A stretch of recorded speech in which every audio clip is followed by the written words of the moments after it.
Alright guys, we are doing this ADT with the 130 pound diamond.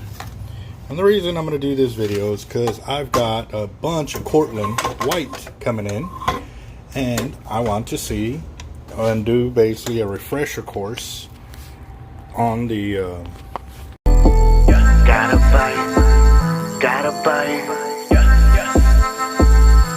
I think I got a lot of stress on my mind. It's a nice day to go. Yeah, I gotta learn. I'ma call up the whole team. On the spooling. And the easiest way to do that is to do one right now. And we'll get it set up, get it spooled up. And I love this. Now y'all can see the spool. I'm sorry. This new holder has got me good. I'm really glad that I got it. So let's get this video started.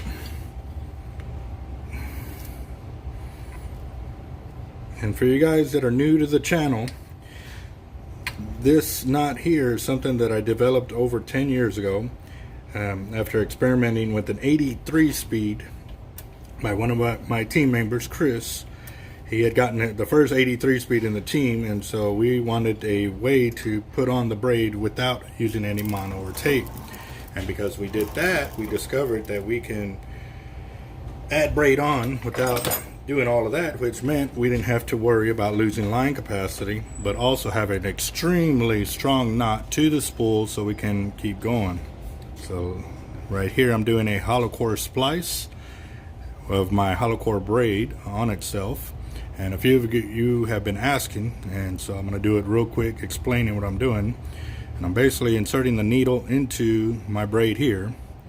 What I'm going to do is I'll take it through on itself, and that's how I create the second knot. The first knot is the one right here. How can I help you? Yeah, live bait. Live bait we don't have, and we don't carry it because we're too far away from the water. So it ended up being very expensive dead bait for y'all. Where y'all planning to go fishing? That's wherever we're trying to go, man. So y'all not from here? No. Okay, where y'all from? San Antonio. All right. Well, welcome to Hard Life. I'm the owner, and I'm doing a video right now because I got a YouTube channel, and that's what you see on both TVs. What are y'all trying to catch? Just anything. Anything. Do you want to fish from the pier, from the beach, from jetties? I'll leave it here. All right. Fish bites is going to be your best bet, and I would get fresh dead shrimp, and you can get that from the bait bucket. Well, the bait you can get from the bait bucket or Causeway Pier, and Causeway Pier is probably where you'll will want to go, just because it'll have the pier, but it also puts the wind to your face. However, that means the fish are going to be up close. You don't have to cast out very far to get into the good sized fish. The fish bites I have behind the counter right there. Alright, so now that I've cinched down my hollow core braid, I'm going to go and get it tightened up. And I always go toward the gear side housing when I am doing my knot here. And the reason being is because putting all the torque there, if you ever get taken down to the knot, it's nearest the gear, so it's less likely to have trouble getting it started, especially since it's right there towards the center.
Alright guys, so you can see right there how this hollow core spools up like a solid braid. It really doesn't give any leeway. You can see right here, let me see, let me get a little closer for you.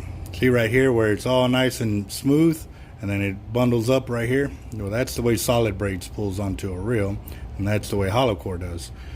But we'll keep it going and see what's up.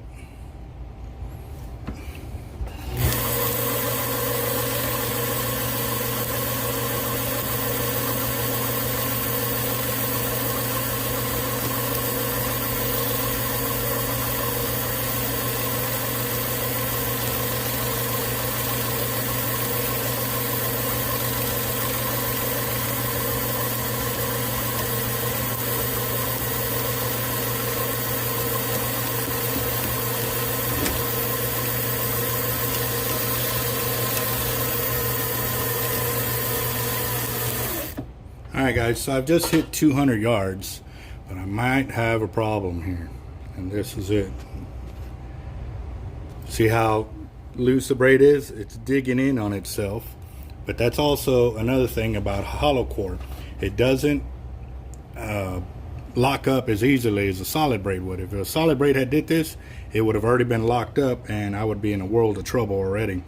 So I'm going to back this off just a hair, because I don't want to run into that deal, but it's still going to be tight enough to be on my spool here. So let's go ahead and get this back on. And actually, you know what? I'm going to leave it up here so y'all can kind of see both to see if it does happen on me. But we'll keep it going.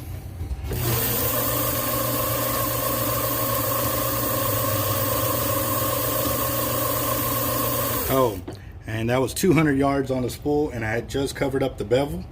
So let's keep it going, see how it looks.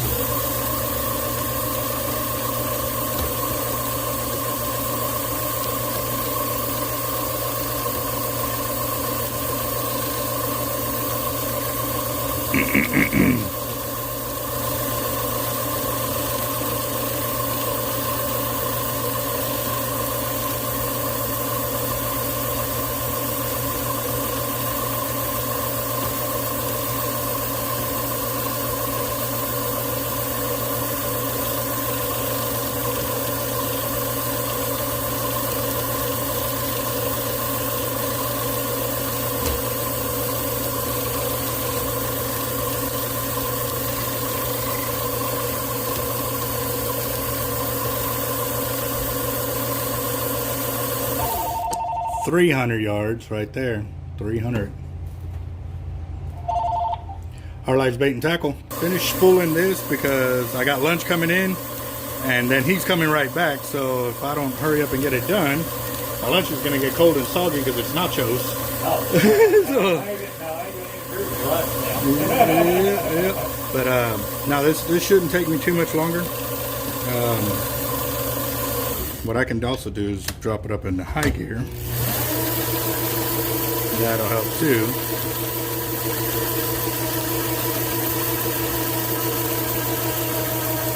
And was that the reel in the picture, the other one? Yeah, that was a 9/0. But this Oh is no, the one it is here a 12. I was saying about respooling up with 100-pound and then top shot. Okay. So you got a little bit of time, or are you? Yeah. Okay. Okay. I've got all day and nothing to do. Well, we got plenty to do, that's for sure.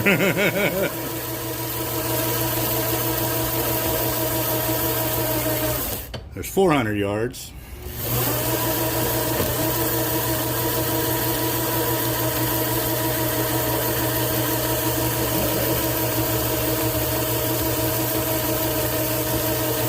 Need some more help, boss? I did the thing online already, but is it okay if it's good today, or we gotta wait until it comes in the mail? No, it's good to go. Take a screenshot if you can of that last page, but they should be sending one to your email as well. Okay. And you should be good to go. Thank you, boss. Yes, sir.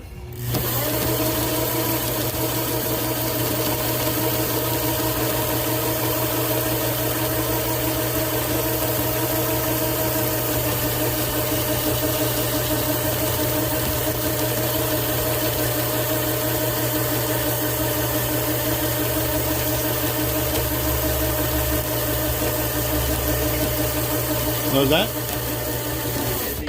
Yeah, yeah. That's a good thing. Yes, yes, I am not complaining. Yeah, that's a good thing. Then. But I also got to take one of my sponsors fishing here this afternoon because he's doing a family event on Friday. And he asked me if I could do the cooking. And I was like, well, we need to go catch fish. And so the beautiful thing is my wife, yeah.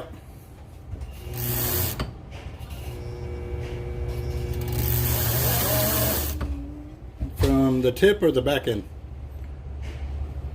Well, he wants the flexibility on the tip, but yeah, no. Do you have to cut any off the tip?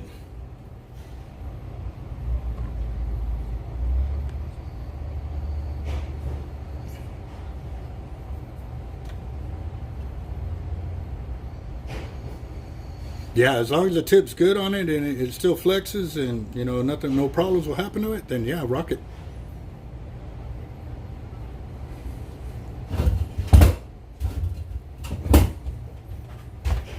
Okay.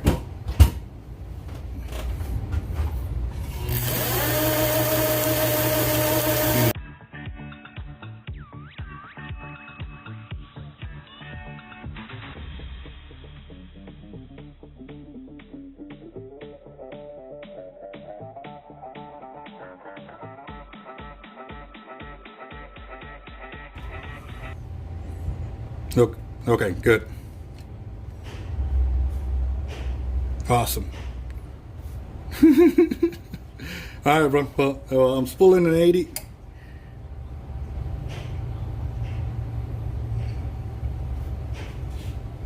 Okay, all right, that'll work. Good, awesome.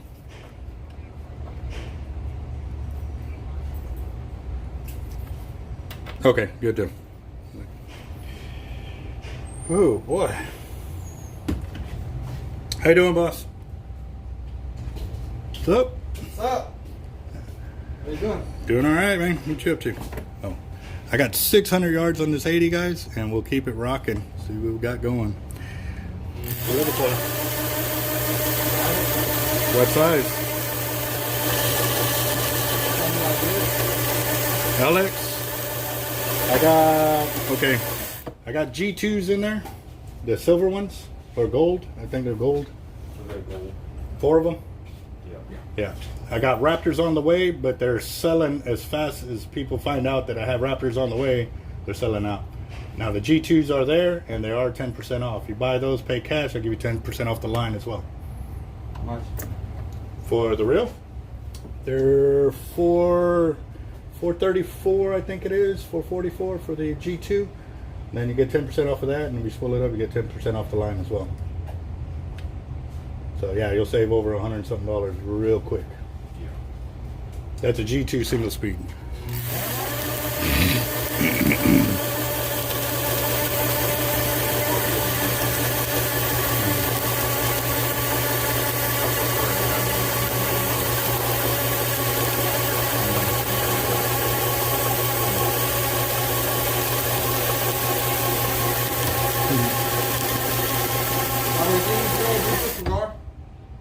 The MXL? Yeah. The G2 series, yeah. But it depends what type of gar you're going for. If you're catching the small 4 to 6 footers, that'd be all right. But if you're hitting into some bigger ones, then I'd go with an LX. Because you can put higher test line on it too. Yeah. That one you could throw 100 on there and probably get 300, 350, I think it was, of straight 100. Like get into like the 7, 8 footers in the river and stuff like that. I would go with something like that right there. How much you charging for these? For the MXL? I'd have to double check, but I want to say that one's $299, something like that. I haven't memorized all the G2 series yet. I know the G2 2-speed MC is $40 less than the Raptor. That's a single speed, so that one's like, I think it's $50 more than the single speed regular MXL MC. So the regular MXL MC is $259, so it'll be $294 for that one, I want to say. I think I'm gonna get this one. Okay. Spooled up or just the reel? Just the reel for right now. Okay.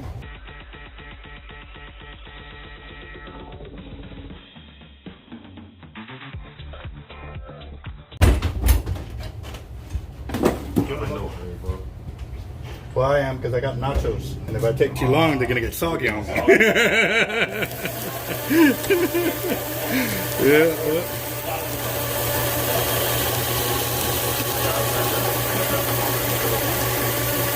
Wow. Well, I'm doing a video on it just to reiterate how much 130 of the Generation 3 can get on an 80 before I start doing the Cortland on the 80s, just to refresh everybody's memory. Yeah, he's getting the G2 Black MXL single speed. You work him up real quick. There's a box right there.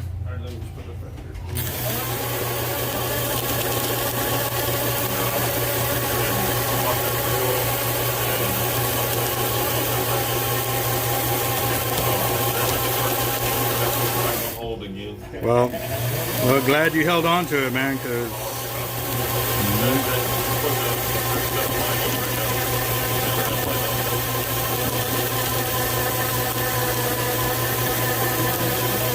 yeah.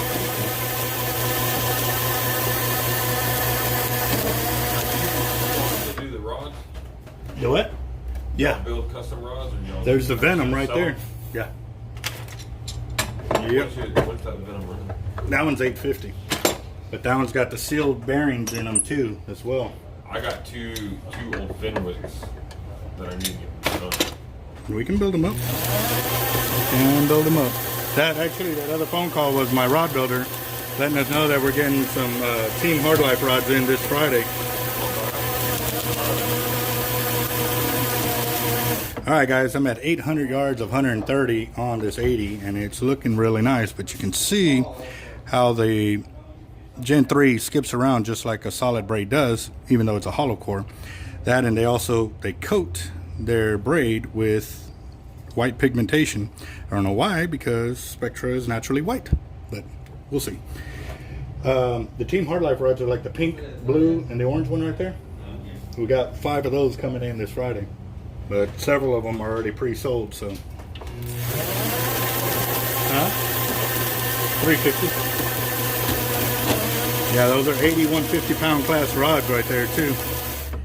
Hey Albert, that 100 pound, does it only come in yellow? 100 pound hollow core, the Jerry Brown, or we also got the Cortland too. Does it only come in yellow? You mean? Does it come in red?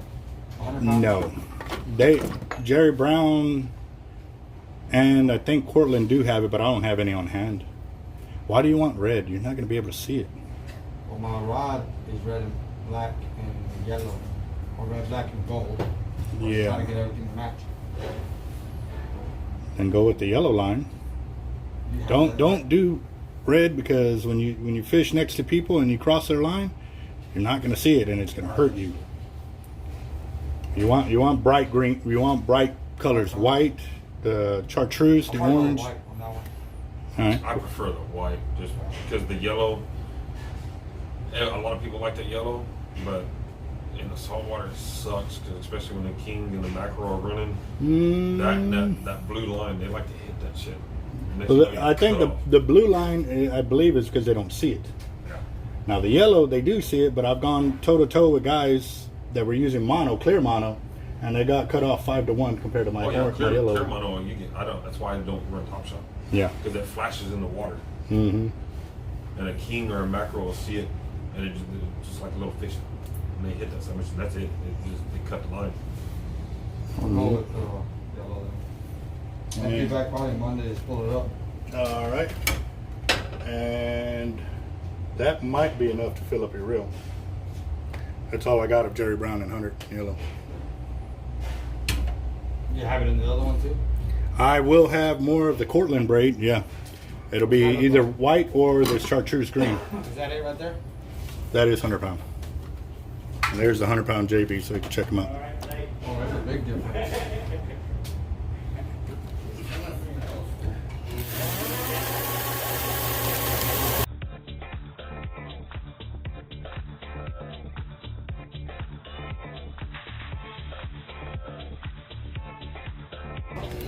Oh yeah. People say, man, I'm gonna get a custom rod built up and it's gonna be awesome, pretty, and I said, that's good. But are you gonna fish it?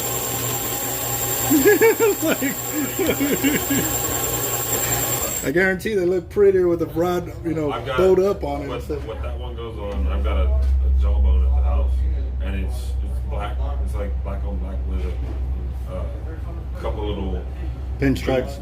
blue pinstripes there. That's it. They're like, well, why do you want to be flashy? I mean, you're real flashy. I got the all the reels, unless you buy like a dark blue like that. So that they're all the abbots are flashy. Yeah. Like, but that fucking rod's gonna look like shit in a year when I start using it.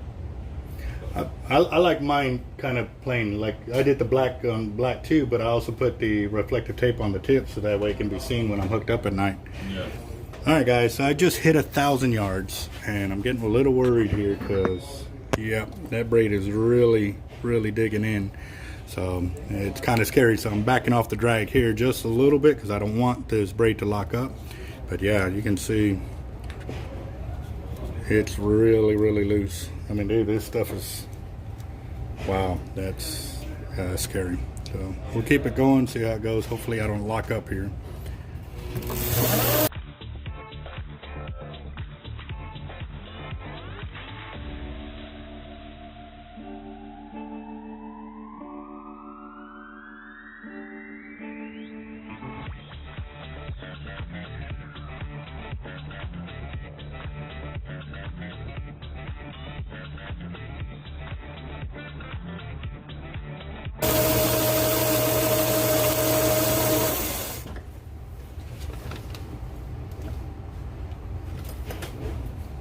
I don't think it's catching because we're at 1,044 yards, and I put a crap load of line on that last bit.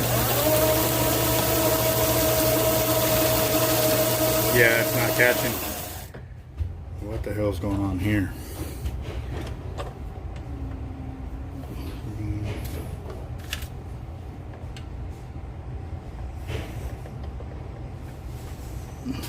That's not good. That sucks. I'm gonna have to strip it down.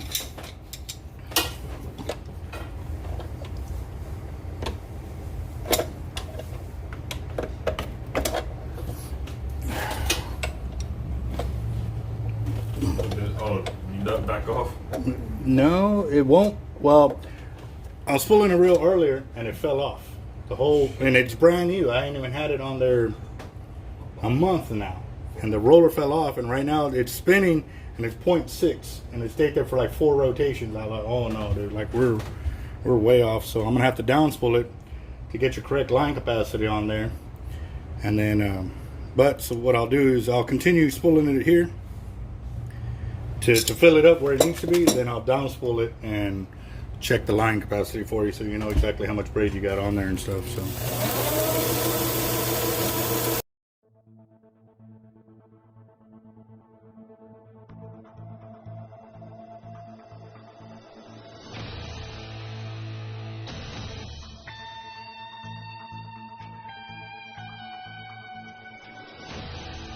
Alright guys, so I've got it completely filled up. However, my line counter roller is not counting up the line. Like right now I'm completely filled, and I got stuck at 1050. It's now just showing, there you go. It's showing 1,106 yards. Yep, that's completely way off. So, one of the joys of having a shop. What's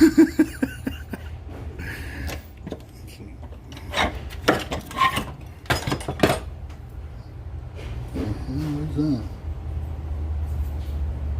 Kind of gum I just pulled out of the. Now, let's see.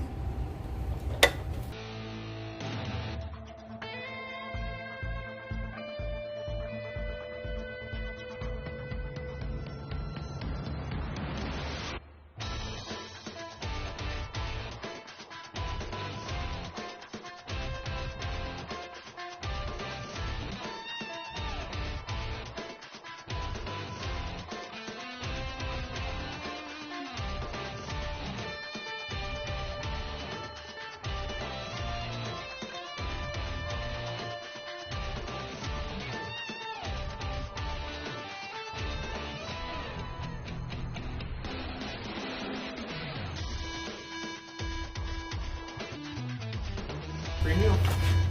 Yeah. Well, I think I got it completely filled up, so I'm gonna strip this line off. Hopefully I got my line counter going. You ain't gotta unspool it, dude, and check it. Are you sure? It holds between 24, 25 Yeah, I yards. was just trying to give you an accurate count. You Don't good? worry about that. Okay. I know what it holds. I know that when I get down about a third of spool, I've got about 450, 500 yards. All right, and then once you run it out too, it'll pack in. So I kind of overfilled it higher than I normally would. Yeah, When you run it up, when you break it loose. yeah. Well, that and you'll actually cinch it down tighter than what it's supposed to be. So that one sucks. Oh, well, you ain't- Okay.